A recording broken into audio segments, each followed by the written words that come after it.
Hello বন্ধুরা, শ্রীহান্স lifestyle and mom চ্যানেলে আপনাদের সকলকে স্বাগত জানাই।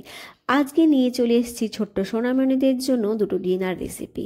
রাতের খাবার বাচ্চাদের এমন দিতে হবে যা খেলে বাচ্চাদের পেটে অনেকক্ষণ থাকবে আর যা থেকে গ্যাস বা পেটে ব্যথার সমস্যা হবে না, সেই দিকে কিন্তু আমাদের খেয়াল রাখতে হবে। তাই রাতের খাবারে খুব বেশি কিন্তু তেল মশলা ব্যবহার করা চলবে না। আর আজকে আমি যে দুটো ডিনার রেসিপি দেখাবো, চলুন দেখে নেওয়া যাক। আর আমার চ্যানেলটাকে কিন্তু অবশ্যই সাবস্ক্রাইব করে দেবেন নতুন হয়ে থাকলে, আর ভিডিওতে কিন্তু লাইক করতে ভুলবেন না। তো চলে এলাম প্রথম রেসিপিতে। তো প্রথম রেসিপির জন্য এখানে নিয়ে নিয়েছি কিছুটা মিষ্টি কুমড়ো আর নিয়ে নিয়েছি গাজর। এগুলো কিন্তু আমি ভালো করে ধুয়ে নিয়েছি, আর এগুলো কিন্তু 30 মিনিট জলে ভিজিয়ে রেখেছিলাম। এভাবে জলে ভিজিয়ে রাখলে কিন্তু সবজিতে যে রাসায়নিকটা থাকে সেটা কিন্তু চলে যায়। তো মূল রেসিপিতে চলে এসেছি। গ্যাসে একটা প্যান বসিয়ে আমি দিয়ে দিলাম পরিমাণ মতো জলটা খানিকটা গরম করে নিলাম। এরপরে আমি সেই সবজিগুলো দিয়ে দিচ্ছি। আর যদি বাচ্চাদের কোষ্ঠকাঠিন্য সমস্যা থাকে, এখানে কিন্তু আপনারা গাজরের পরিবর্তে পেঁপেও ব্যবহার করতে পারেন। এবারে আমি এগুলোকে ভালো করে কিন্তু রান্না করে নেব। আমি আমার ছেলেকে কোনো সবজি বা ফল খাওয়ানোর আগে কিন্তু 30 থেকে 1 ঘন্টার মতো জলে ভিজিয়ে রাখি। এই পর্যায়ে আমি কিন্তু এখানে অল্প পিঙ্ক নুন ব্যবহার করব। আর বাচ্চার বয়স 1 বছরের কম হলে আপনারা নুনটা স্কিপ করে যেতে পারেন। আমি দেখছি অনেকেই কমেন্ট করেন কিন্তু ভিডিওতে লাইক করতে ভুলে যান, তারা দয়া করে একটু ভিডিওতে লাইক করে দেবেন। আর এই পর্যায়ে দেখুন আমি একটু গোটা জিরে দিয়ে দিচ্ছি। এটা কিন্তু আমি জলের উপরে দিয়ে দেব, এতে কিন্তু খাবারের ফ্লেভারটা খুব সুন্দর আসে, আর বাচ্চারাও কিন্তু খাবারটা অনেকটাই পছন্দ করবে। আর এই কুমড়ো কিন্তু বাচ্চাদের জন্য অনেক পুষ্টিকর।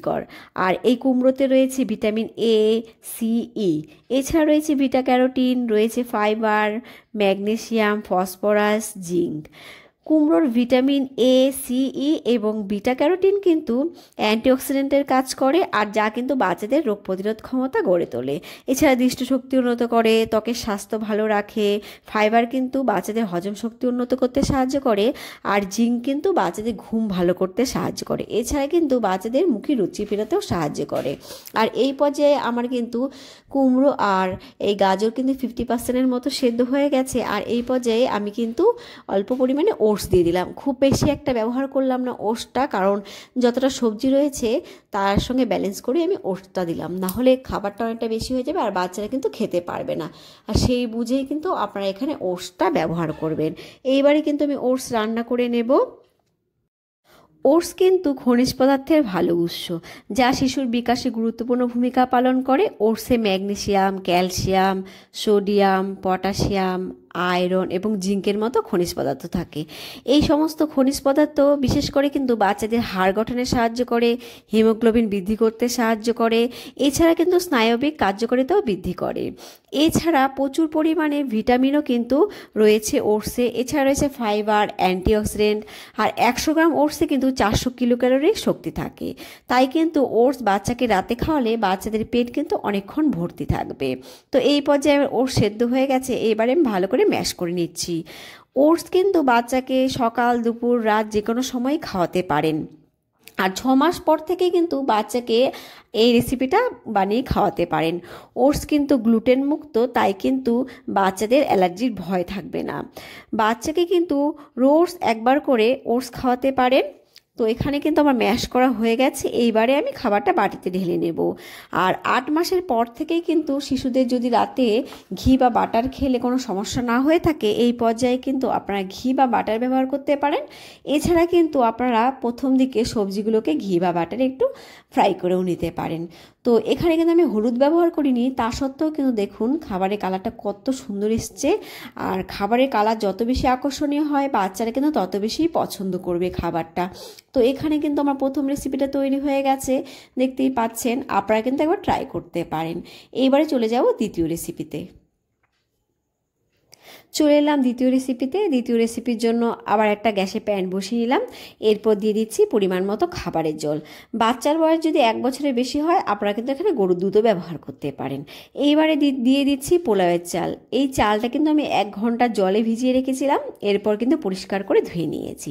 রান্নার আগে চাল যদি 1 থেকে 2 ঘন্টার মতো ভিজিয়ে রাখেন, তাহলে কিন্তু রান্নাটা যেমন তাড়াতাড়ি হয়ে যায়, হজমেও কিন্তু বাচ্চাদের কোনো সমস্যা হবে না। বাচ্চাদের যদি পোলাওয়ের চালে কোনো সমস্যা থাকে থাকে আপনারা কিন্তু এখানে ভাতের চালও ব্যবহার করতে পারেন। আর এই পর্যায়ে আমার কিন্তু জলটা ফুটে গেছে আর আমি এখানে দিয়ে দিচ্ছি একটা মাঝারি সাইজের মিষ্টি আলু। আর এই মিষ্টি আলুটাও কিন্তু আমি খোসা ছাড়িয়ে 30 মিনিট জলে ভিজিয়ে রেখেছিলাম, তারপর ধুয়ে আমি এখানে ব্যবহার করলাম। শিশুদের জন্য কিন্তু মিষ্টি আলুর পুষ্টিগুণ অনেক বেশি। মিষ্টি আলুতে রয়েছে ভিটামিন এ, সি এবং রয়েছে ভিটামিন ই। এছাড়া রয়েছে ক্যালসিয়াম, পটাশিয়াম, ফাইবার এবং অ্যান্টিঅক্সিডেন্ট, যা কিন্তু শিশুদের শারীরিক বিকাশে গুরুত্বপূর্ণ ভূমিকা পালন করে। আর এখানে কিন্তু আমার 50%-এর মতো এই চাল আর মিষ্টি আলুটা সেদ্ধ হয়ে গেছে। এবারে কিন্তু আমি আরও খানিকক্ষণ এটাকে সেদ্ধ করে নেব। মিষ্টি আলু কিন্তু শিশুদের দৃষ্টিশক্তি উন্নত করে, ওজন বাড়াতে সাহায্য করে আর কোষ্ঠকাঠিন্য দূর করে। এছাড়া কিন্তু পেট ভরা রাখতে সাহায্য করে। খাবারটাকে কিন্তু আর একটু সুস্বাদু বানানোর জন্য এখানে আমি 2টো খেজুর ব্যবহার করলাম। আর মিষ্টি আলু কিন্তু হাড় ও দাঁতের বিকাশেও যথেষ্ট ভূমিকা পালন করে। এছাড়া মিষ্টি আলুর পটাশিয়াম কিন্তু শিশুদের হৃদরোগের ঝুঁকি কমাতেও সাহায্য করে। তো এই পর্যায়ে দেখুন আমার খাবারটা একদম রেডি হয়ে গেছে। এবারে আমি একটা ম্যাশের সাহায্যে ভালো করে ম্যাশ করে নিচ্ছি। আর এখানে আমি একটা কথা বলতে ভুলে গেলাম যে মিষ্টি আলুতেও কিন্তু জিঙ্ক রয়েছে, আর যেটা কিন্তু বাচ্চাদের ঘুম ভালো হতে সাহায্য করে। আর সেই কারণে কিন্তু রাতে কিন্তু মিষ্টি আলু খাওয়ালে বাচ্চাদের ঘুম ভালো হবে। তো এইখানে আমার ম্যাশ করা কমপ্লিট। যেসব বাচ্চারা ফর্মুলা মিল্ক খায় তাদের ক্ষেত্রে কিন্তু এই পর্যায়ে আপনারা ফর্মুলা মিল্কটা অ্যাড করতে পারেন। তো এইবারে আমি খাবারটা বাটিতে ঢেলে নেব। আমার আজকে 2টো রেসিপি কিন্তু বাচ্চাদের কোষ্ঠকাঠিন্য কমাতে সাহায্য করে। আর এই খাবার দুটো কিন্তু রাতে খাওয়ালে বাচ্চাদের কিন্তু সকালে পেট পরিষ্কার হয়ে যাবে। আপনারা কিন্তু কয়েকদিন এই খাবারটা খাইয়ে ট্রাই করে দেখতে পারেন। আপনারা কিন্তু প্রমাণটা পেয়ে যাবেন যে এটা কোষ্ঠকাঠিন্য কমাতে কতটা সাহায্য করে। তো দেখতেই পেলেন আমার রেসিপিগুলো রেডি হয়ে গেছে। তো আজকে রেসিপি দুটো কেমন লাগলো জানাবেন। আর এই পর্যন্ত আমার সঙ্গে থাকার জন্য আপনাদের অসংখ্য ধন্যবাদ। দেখা হবে আরও একটা নতুন ভিডিও নিয়ে। আমার চ্যানেলটাকে কিন্তু নতুন হয়ে থাকলে অবশ্যই সাবস্ক্রাইব করে দেবেন। বাচ্চাদের ভালো রাখবেন আর আপনারাও কিন্তু ভালো থাকবেন। Bye bye.